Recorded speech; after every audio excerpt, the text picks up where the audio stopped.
some physical demands to break barriers and command breakthroughs. Number one, decide to pay the price for your breakthrough. No matter how bad you feel about the way things are going in your life negatively, nothing changes until you make the decision to see change in your life. The decision that leads to breakthrough in anybody's life is a decision nobody can take for you. If you are going to break through, if you are going to destroy the barriers around your life, then you must make the personal decision to break through. When you are eating free, when you are spending free, when somebody else is suffering for what you are enjoying, you don't place value on it. But when it's time for you to pay that price directly, you become more careful. 5 key decisions that will position you to pay the price for your breakthrough. A, decide to become more serious with your life. But the good news is that no matter what time you wake up, once you make the decision to be useful to yourself, you will still succeed. But again, let me tell you one truth. If you wake up at 80, there are things you won't have strength to do no matter how much you want to succeed. But there's a time you wake up, and even if you work so hard, you can't catch up. Because you have not just lost time, you've lost seasons of life. You know, life is in phases. Life is in seasons. Life is in seasons. For example, you're playing a match, we know it has 2 halves, right? First half, second half. If there's an extra time, we know why. But basically, if a man wakes up, decides to start playing well when it is 80 minutes to the end of the match and there are 5 goals down, it's possible though. There's a stroke of luck or miracle if God chooses to show you mercy. But there is no human calculation that gives him an advantage at that time. So as much as you think you have time, there's a time that time will not be enough again. Wake up and be serious with your life. The second decision that will help you to pay any price for breakthrough: decide never to pass blames anymore. One mistake that people make in the course of life that will ruin you, that will waste you, is pushing blames to people, apportioning blames. Satan is not a factor in my relationship with you. Stop blaming the devil. Take responsibility. Satan has influence to the degree you give him allowance. Satan can never use any part of your body without your permission. Some at this age are still blaming their parents. Listen, as long as you have blame, you are lame. Get up and find reason to succeed. The third decision you must make: decide to push yourself beyond your limits. The only reason you will not achieve certain things in life is because you have not built stamina, you've not built capacity, you've not broken your threshold. We are so afraid for our breaking points. If you don't fight to win, you will fail. Why do we call them limitations? Your limits are your limitations.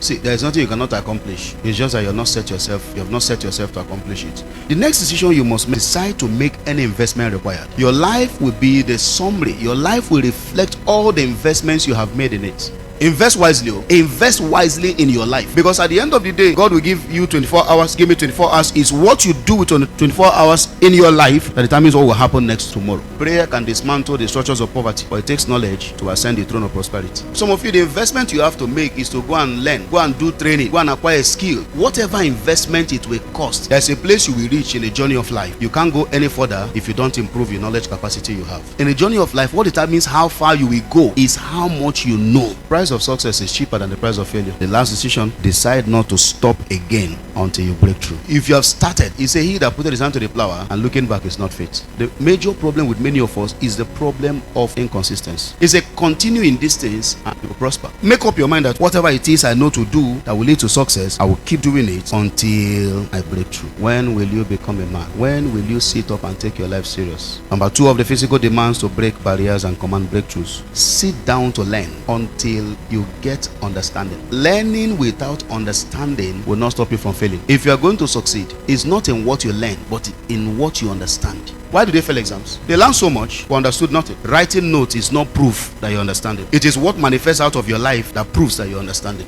Mastery is a product of understanding. You sit down and acquire knowledge. There is no luck in the school of success. So what's the number 3? Adjust your circle and associations. Now listen, there are 2 sides to this. There is a side where you have to play your part. There's a side where God will have to play his part, where you have to choose carefully, adjust your circle, and then God himself will also decide to bring some people into your life. But as much as lies with you, pay attention to your circle. Be intentional about adjusting the circle around you, the association you keep.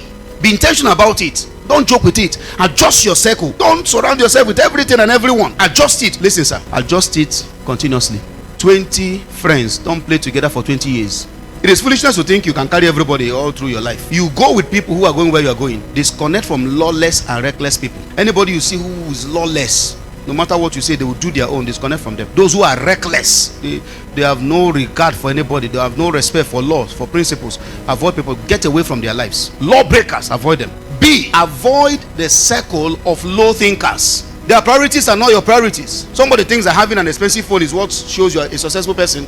I say, no, you don't be in my company. A young girl who should be thinking of how to improve her knowledge and add value, thinking of how to do boyfriend and girlfriend, and how to make up, and how to wear miniskirt and open her ties inside church and seduce men and make money. That's what she's thinking. Don't stay in those kind of company. People go to school to read. This one go to school to club. Don't stay in that kind of company. Avoid low thinkers. If the best friend of a doctor is a carpenter, that doctor, either the doctor or the carpenter doesn't know what they're doing.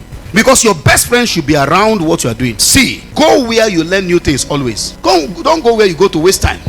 Hey, go and watch movie, go and tell stories. Go where you learn new things always. By the time you leave such people, something has been added to you. And I sit around people that I learn new things from always. Stay where you are challenged to be better. Don't stay in the midst of those who worship you. Never stay with people that make you feel like you're an idol. Don't let anybody raise you high when you know you're nothing. Stay where you are challenged to get better. Keep company with spiritually powerful people. You know why? Life is spiritual. No matter how physically able, strong you are, there are matters of life that power will be required. Spiritual influence will be required. Hang around people that are spiritually powerful. People that can influence things spiritually for you. Walk with people succeeding in your field. People you have to look up to, not look down on. People you have to look up to. You have to look up to them to learn from them, not look down on them. Maintain permanent followership of strict mentors. Strict, not street. Once you meet someone who doesn't spare you, stay there. Changing church will not change a man who doesn't want to change. If you show me the first most important 5 people in your life, can tell you who you become. Number 1, number 2, number 3, number 4, number 5. By the time you tell me the most important 5 people in your life,